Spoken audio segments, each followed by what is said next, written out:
Britain's royal palaces. Majestic.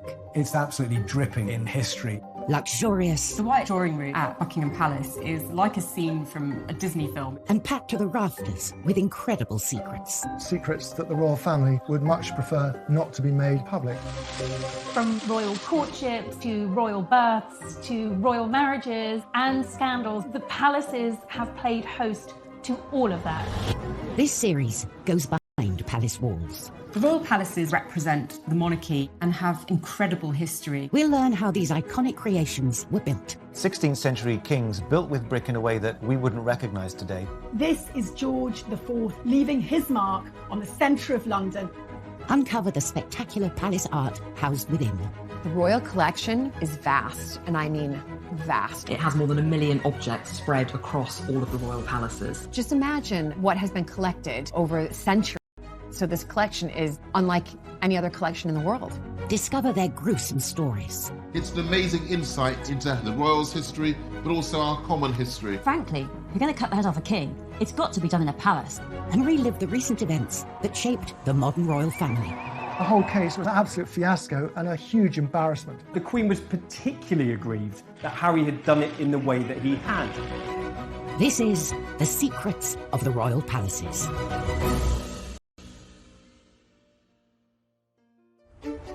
This time, royal security under the spotlight as the Queen gets locked out of her own palace. Nelson's Gate wouldn't open, and the Queen was actually kind of locked out of her own house.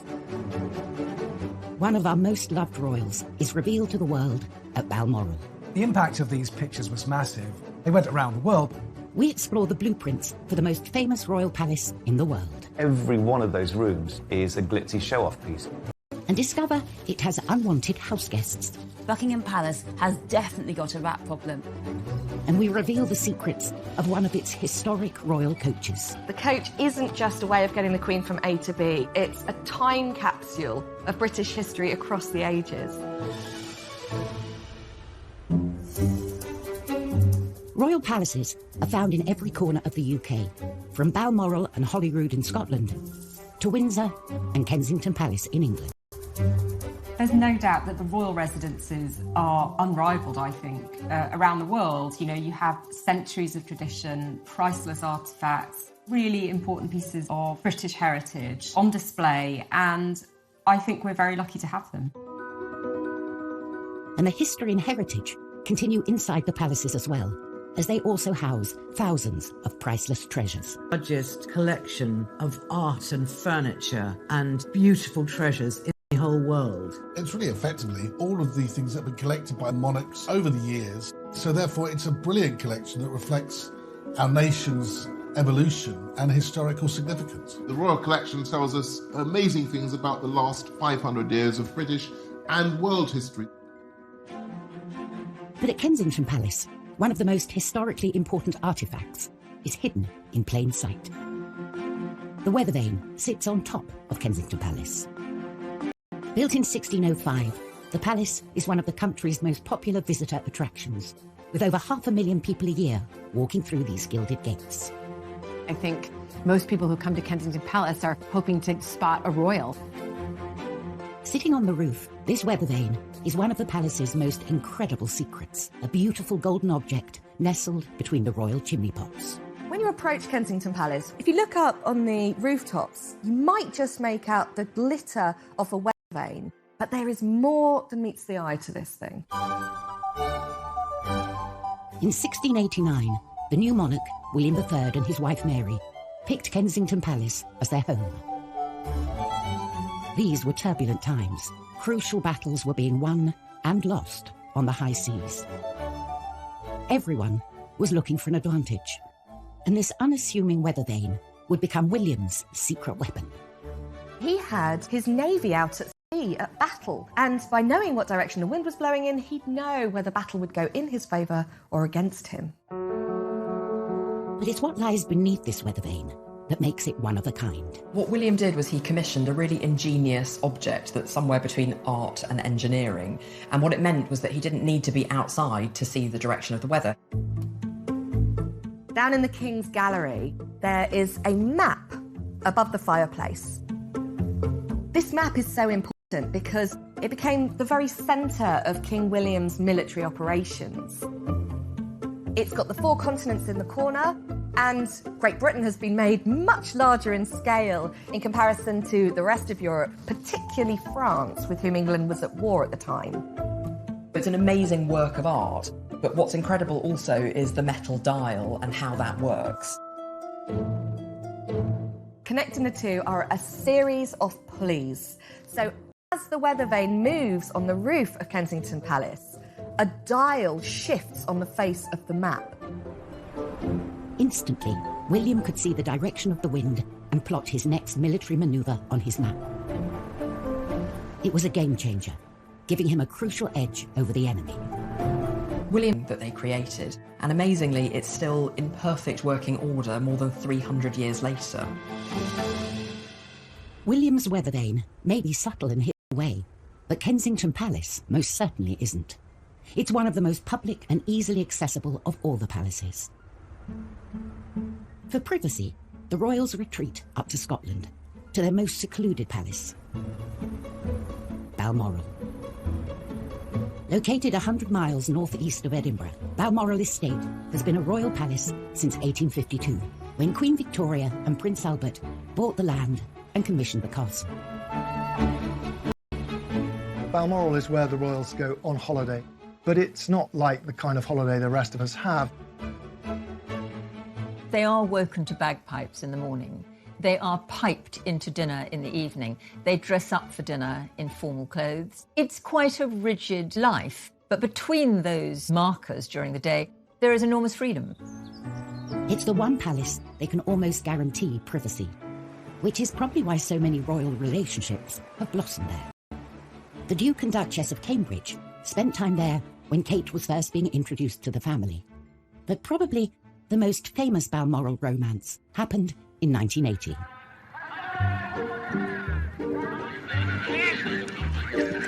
Prince Charles was getting a bit of a reputation as a man about town and was showing no signs of settling down. The first duty of the Prince of Wales was to find a wife, produce heirs to the throne, because that is their number one priority, securing the line of succession. After a series of failed relationships, pressure was mounting from within his family for him to find a suitable match. He was over 30.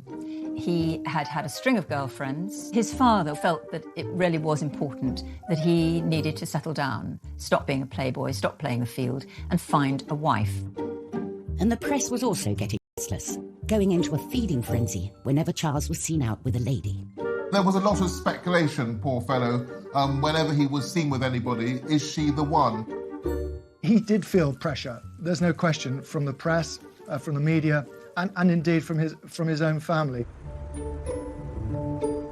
Then, in September 1980, Prince Charles asked the Queen to invite his latest girlfriend, one Diana Spencer, to Balmoral for the weekend. A positive sign that this relationship was important to him. But for any potential wife or husband, there is a secret tradition that takes place at this royal palace. The Balmoral test, a pretty terrifying moment for any would-be royal girlfriend. You're really given the... Stay in one of the royal residences. I mean, there's a lot of pressure to try and get it right. And other girlfriends of Prince Charles had fallen down. Would Diana pass the Balmoral test? This was a make-or-break moment for the budding relationship. The Queen thought this girl is completely charming and she seems to love everything about the outdoors, which of course she didn't at all. But she was really putting on a good show. Diana was a huge hit at Balmoral that summer. She fitted in with everything that the royals do up there. She went for long walks, she fell in puddles of mud and got up and roared with laughter. Everybody fell for her that weekend. They have lots of outdoor barbecues where Prince Philip usually prepares and cooks the food. The Queen often does the washing up. And Diana was very happy to help. She rolled up her sleeves, by all accounts. She absolutely nailed it. Coming up in Secrets of the Royal Palaces, we learn how Diana was always one step ahead of the palace paparazzi. When I moved to either side to try and photograph her, she used the mirror to keep a tree between me and her. Very clever. And we discover how the Queen Mother dealt with unwanted house guests. She got the gun and she used to shoot them in the ruins of this part of Buckingham Palace.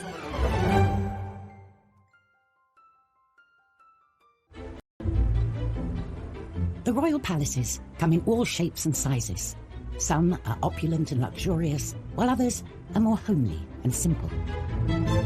Palaces like Buckingham Palace demand attention, another backdrop for huge affairs of state, while others are just for the family, more secluded and secretive. The royal family have an annual holiday at Balmoral. It is one of the high spots of their year, and they are very private there. The press normally leave them alone for quite a lot of the time when they're at Balmoral. But this year, they were joined by Prince Charles's girlfriend, Diana Spencer. She had already passed the royals' Balmoral test and got the family blessing. But now, she faced the toughest test of all. How would she deal with the press? The press knew that there was someone around, but they couldn't quite identify which of the glamorous, bright young things who were sort of fluttering around Charles was the latest girlfriend was. So they kind of got away with it for a bit. Photographer Ken Lennox was a regular visitor to Balmoral, taking pictures of the royals on the moors and around the estate. I arrived early because Prince Charles would often do a spot of fishing in the River Dee. As I walked from the car towards the river, I saw that there was a young girl there, blonde, quite close to Prince Charles. The girl saw me and left Prince Charles and went into some giant fir trees. The next thing I saw, a compact mirror coming out from behind a tree. She turned her back to them, and I think she held up a mirror so she could see them, and they saw the mirror glinting. In her life, Diana proved herself savvy. She deliberately didn't want to be photographed. She used that mirror as she walked away, and when I moved to either side to try and photograph her, she used the mirror to keep a tree between me and her. Very clever. I think there's a very good argument for saying that the way she behaved that morning on the riverbank did display an early sign of her unique savviness when it came to spotting a camera and the activities of the press. It must have been dawning on Diana now what she was letting herself in for. Keen to capture this newcomer, Ken returned to the riverbank in the afternoon. A Range Rover arrived, and I saw the girl again. And this time, she turned and looked at me. She turned and looked right into the lens. I took a photograph through some snow, and she turned her head away and went into the fishing hut. But when I got back, despite the bad light and the snow and everything, I got a recognisable photograph of this girl, Lady Diana Spencer. Ken didn't know it then, but he had just captured the first evidence of a relationship between Prince Charles and his future wife. I didn't think of romance at all at that stage. It was when one of the royal retinue said to me, "I hear you photographed young Diana Spencer." I said, "Yes, I did." And he said, "Don't dismiss it, Ken," which indicated that he thought there was more to come and that it wasn't just a weekend thing. These pictures were the definitive proof of a relationship between Charles and Diana. Ken had a scoop. Charles's new girlfriend and potential future queen. When these pictures were published, oh, is it a new girl in Prince Charles's life? Who is she? And she's very much in the sort of Balmoral milieu. This aroused lots and lots of interest and lots of speculation, which is great for the press, but more difficult, I think, if you're Diana. The impact of these pictures was massive. They went around the world because at that moment he was the most eligible bachelor in the world. And the fact that this girl, Diana, we now know, was back there so soon after the first spotting obviously was significant. She was suddenly front page news. And really from that time on, from September 1980 onwards, for the rest of her life, Diana was on the front pages, and she rarely left them. Hidden away in the Highlands of Scotland, Balmoral had proved the perfect palace backdrop for this blossoming relationship. Buckingham Palace, on the other hand, was designed to be seen. It's the most famous and most visited of all the royal palaces. It's pomp and circumstance, it's royalty, it's queen. It's the most iconic palace in the entire world. Buckingham Palace is Monarchy HQ. It is the headquarters of the firm, the British royal family. Buckingham Palace was the brainchild of one man, King George IV. George IV was a very self-indulgent king. He loved the pomp and pageantry, and he wanted a palace that was fit for a monarchy that had growing world significance. When George IV came to the throne in 1820, Royal HQ was St James's Palace. In his eyes, it was old-fashioned and cramped. So he set his sights on a royal building 2 miles down the road, Buckingham House. George felt it was a building he could transform into a palace worthy of someone of his status. This was transformative. It was entirely new. He wanted to recast Buckingham House into a building on a European scale. And there was only one architect who could execute George's grand ambitions to build the ultimate palace: John Nash. He'd already built some of the most spectacular buildings Britain had ever seen, including the Theatre Royal Haymarket and Brighton's Royal Pavilion.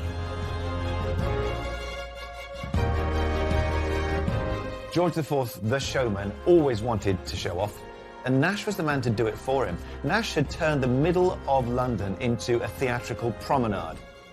He was ingenious. Nash set about transforming Buckingham House into George's vision of a royal palace, doubling the main block in size and massively enlarging the rest. This is George IV leaving his mark on the centre of London. But only part of Nash's exterior remains today, and it is only seen by a privileged few. For those lucky few invited to a garden party, say, there is an opportunity to see the rear elevations. Yellowy sandstone, sloping down to lawns, and beyond them, gardens, a lake. It's a neo-French classical style, and it's now, of course, hidden from public gaze. However, the back of the palace was relatively dull in comparison with George and Nash's plan for the front. The pièce de résistance was Marble Arch. The arch was built in front of the palace as its grand entrance. For a marble from Italy. Every time the monarch swept through there, it would be with an imperial grandeur. But unfortunately, George never did get to sweep through the arch. He died in 1830, aged 67, before his grand palace was completed. The first monarch to move in was Queen Victoria in 1837, but she felt the palace wasn't big enough and started a major expansion project. She added an east wing. She basically needed more room for the kids. And the first casualty of her build was George's Marble Arch. This arch was basically in the way. It needed to be moved for her to extend the palace. Marble Arch was painstakingly moved, stone by stone, to its current location at the end of Oxford Street.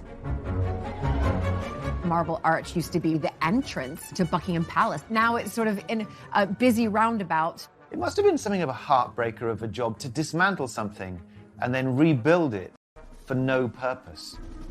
As what? A folly, an eye-catcher? It just sits there. It was a monument that no one really wanted.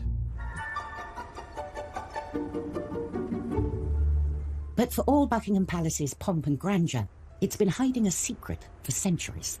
A secret it would very much like to get rid of.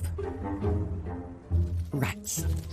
Buckingham Palace has definitely got a rat problem.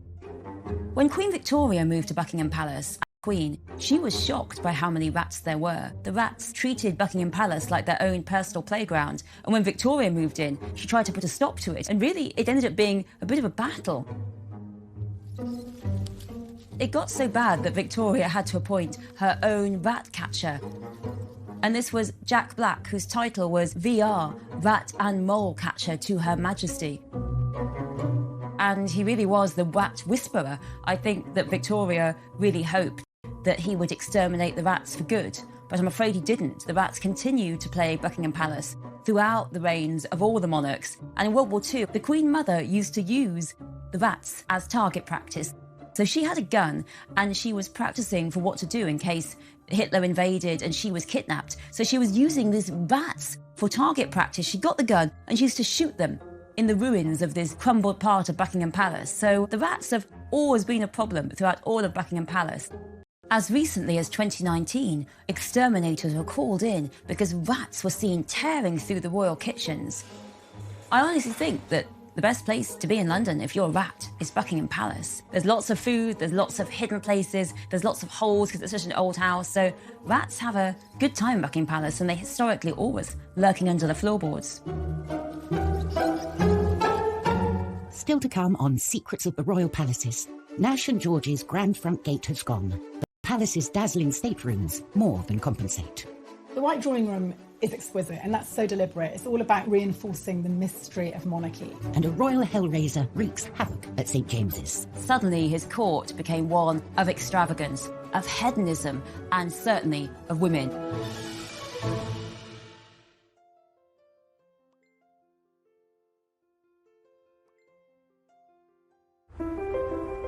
The British royal palaces are as individual as the monarchs they house.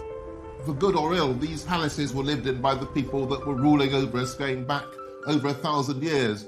So they're an insight into the history of the country, into the archaeology, into the domestic practices, and it's incredible insight into everybody's history. The palaces can change as often as the monarchs, falling in and out of favour, being bought, sold, demolished, or extended. But some extensions are more famous than others. When you think of Buckingham Palace, you actually think of the balcony. Ask anybody across the world, and the landmark they want to go see the most when they come and visit is the infamous balcony. For over a century, it's been the focal point for our national celebrations.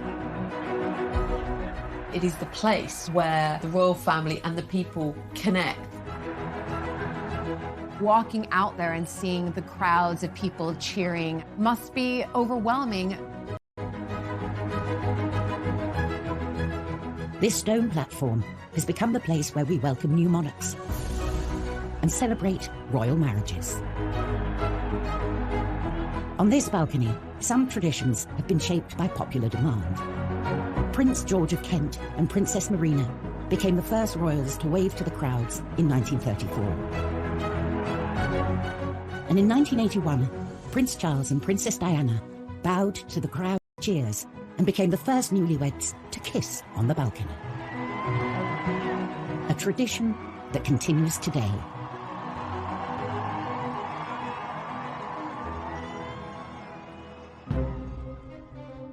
The balcony we know today was born out of an ambitious plan to overhaul London's ceremonial centre in the early 20th century. Architect Aston Webb not only gave the palace a new front of Portland stone, but also widened the mall and created Admiralty Arch. I think if George IV had seen Buckingham Palace today, he'd say, that's what I was talking about. It starts with a version of Marble Arch. Then the Great Road of the Mall frames a processional view of Buckingham Palace. And then he guides your eye to the very centre by setting underneath the focal pediment a balcony. And the royal family themselves become the very focus of the end of this long parade of greatness. But when Webb began work, Buckingham Palace didn't have a balcony at all. The facade presented to the world was one that could have been the front of a hotel or railway station or one of London's clubs. To transform Buckingham Palace into a more suitable seat of power, Webb naturally turned to Stockport. If you were to take the main part of Lyme Park in Cheshire and just glue it on, you wouldn't be far off what you're looking at today. George V oversaw Webb's work. He made sure that the palace's balcony was front and centre, so that it could be used on occasions when the king and other members of the royal family wished to show themselves to the people.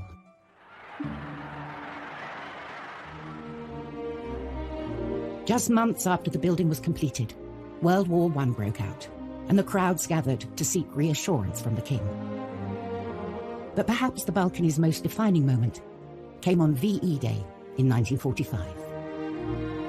They talked of it being draped in crimson and fringed in gold, across the sort of grey slash that is the frontage of Buck Pal. There is this kind of extraordinary flicker of hope and majesty around which everyone could gather and cheer and say hallelujah because the war was over. It gives a focal point, if you like, for national emotion. Millions watch the royal family standing on the palace's balcony, unaware it's a copy of a Stockport stately home. But not all monarchs use their palaces to celebrate moments of national pride. Back in the 17th century, in particular, hell-raising Earl used St James's Palace to throw bashes that threatened to ruin the reputation of his king, Charles II. Charles had a group of male friends, which was perhaps the most shocking group of male friends you could possibly imagine, and they were called the Merry Gang. His court became one of extravagance, of hedonism, and certainly of women. The head of this lot was John Wilmot, 2nd Earl of Rochester, who we know now through what are the rudest poems in the canon of English literature you will ever find. I mean, there aren't many about trees and flowers, frankly, that everyone did go too far. And what he did was he wrote this poem called A Satire on Charles II, and it was savage. It savaged the king, it savaged the court, and it was so disdainful. And this is the worst line for me. Rochester said of the king, "Restless he rolls about, from whore to whore, a merry monarch, scandalous and poor." So Rochester really was never again the king's friend. This poem marks the final break. That was the end of Rochester as being part of the king's court, until his death, finally, fittingly, of syphilis in 1680.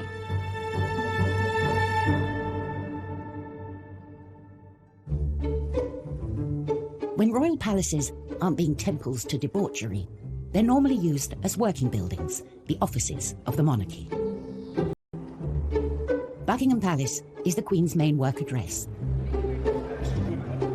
It's here she spends most of her weekdays, carrying out the duties of state.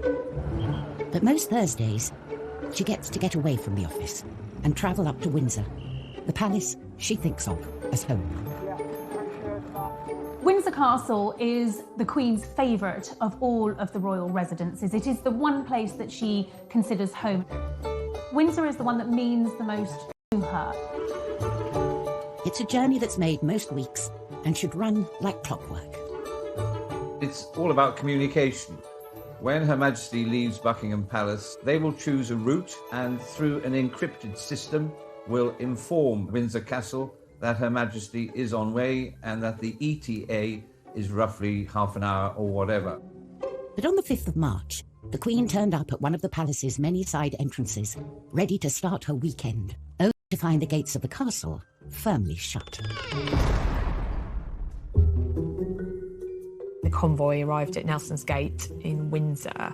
It wouldn't open. And the Queen was actually kind of locked out of her own house. Normally with royalty, it's rather like the door at number 10, it opens as you arrive. Similarly with royalty arriving at a palace, the gates open and then the gates shut after she's gone in. But just didn't seem to happen this particular day, which is astonishing, really. Clearly, communication went wrong with whoever was charged with opening that door.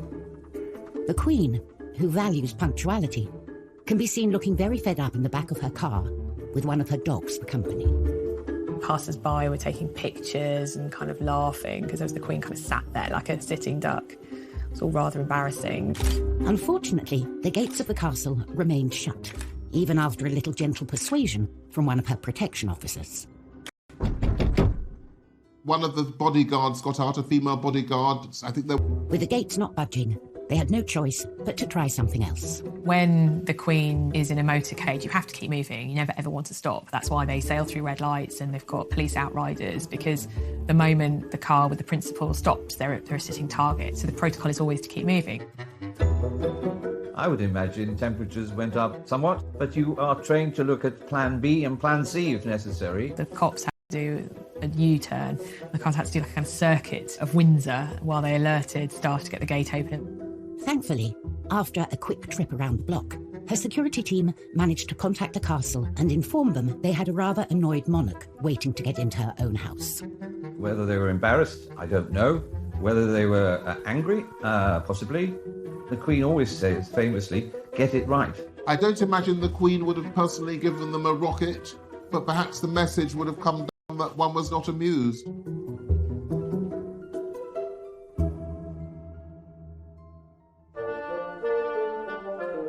The royal palaces house an extraordinary range of art and design objects, and some are as practical as they are beautiful.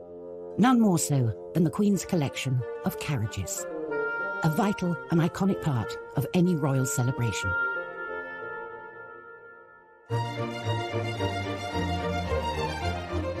These carriages are usually reserved for big occasions, coronations, state visits, royal weddings, or the opening of Parliament. The royals have to use these carriages because it's tradition. It's what we all remember, it's what we see in the history books, it's what we envision. They form part of that pomp and ceremony and circumstance that we associate with monarchy and that the public enjoy. I never want the royal carriages to go away. There are more than 100 coaches in the royal collection, and the most important carriages are held here, at Buckingham Palace's Royal Mews.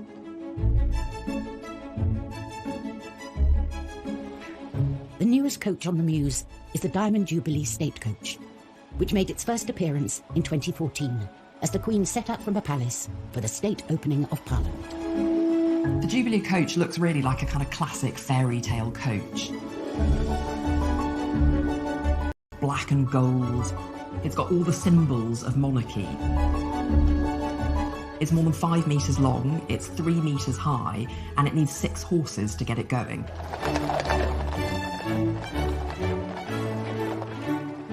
And of course, the perfectly clean and large windows allow her subjects a glimpse of the monarch as she passes by. We can see them much better. If they were in a car, it's faster. There's not as many sort of... And due to a secret 360-degree camera hidden in the golden crown on the top of the coach, the Queen gets to peek out at her subjects as they peek in. Coming up on Secrets of the Royal Palaces, we reveal the secrets hidden inside the Queen's most luxurious carriage. You can see immediately that something special is going on. And in our final tour of Buckingham Palace, we take you into the heart of the incredible staterooms, dripping with gold, and a hidden passageway. The White Drawing Room at Buckingham Palace is like a scene from a Disney film in many ways.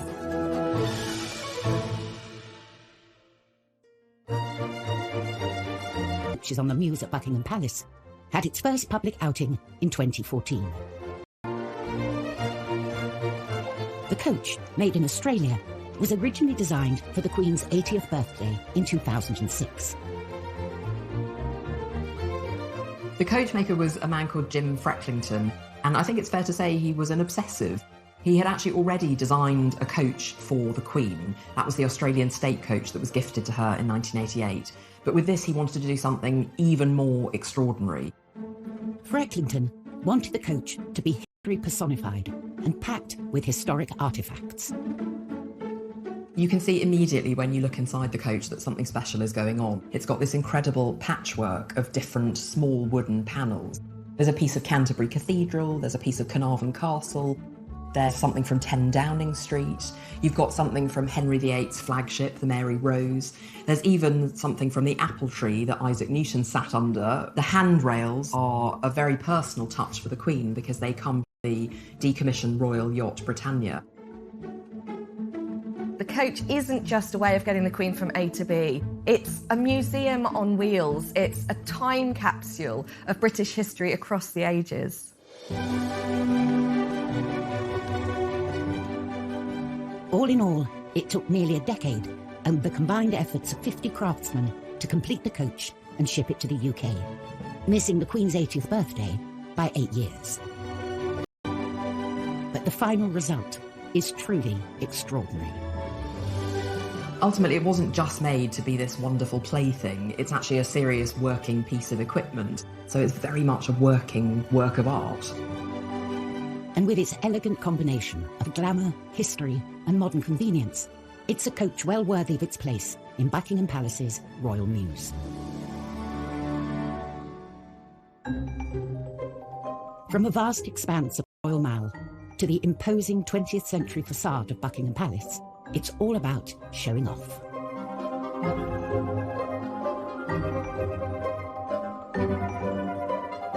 When you walk in, it's a little bit like the TARDIS. You get past the kind of dull grey exterior and in you go, and all is opulence. And this wonderful sense of being transported into another world.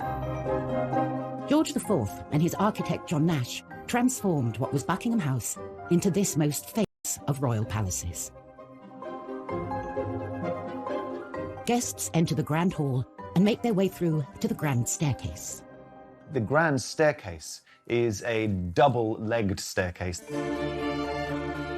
that sweeps up to the first floor apartments. If you look up to this glass ceiling, it's almost like God is shining down on you. And of course, lest we forget, and I'm sure George IV never forgot, royalty, especially, was regarded as God's appointed messenger on earth, the divine right of kings. After the staircase, visitors arrive at a series of state rooms. The sequence of rooms by design in a royal palace are intended to get grander and grander as you get closer and closer to the heart of the monarchy and the private apartments of the monarch. But what's notable here is that they're all splendid. The state rooms contain many great treasures from the royal collection, including the greatest painting and sculptures through the ages, and some of the best English and French furniture in the world. Every one of those rooms is a glitzy show-off piece.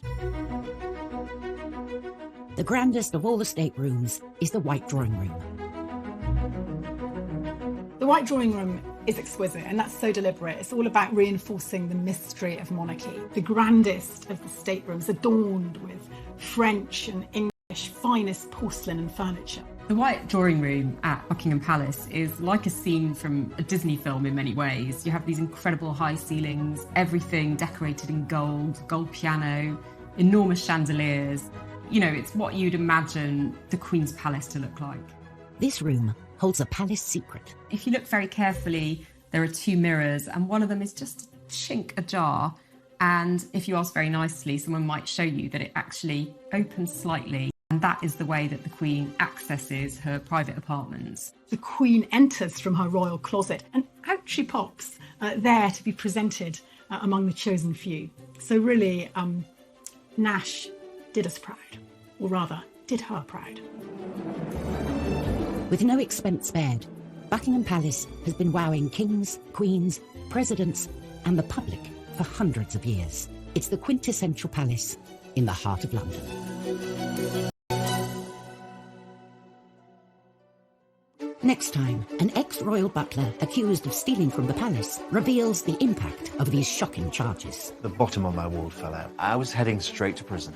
We uncover the secrets of Balmoral, a favourite getaway for generations of royals. This was their patch, where they could do things how they liked. And tensions rise at the palace as President Trump breaks the rules. Trump knew he needed to be on the very best behaviour.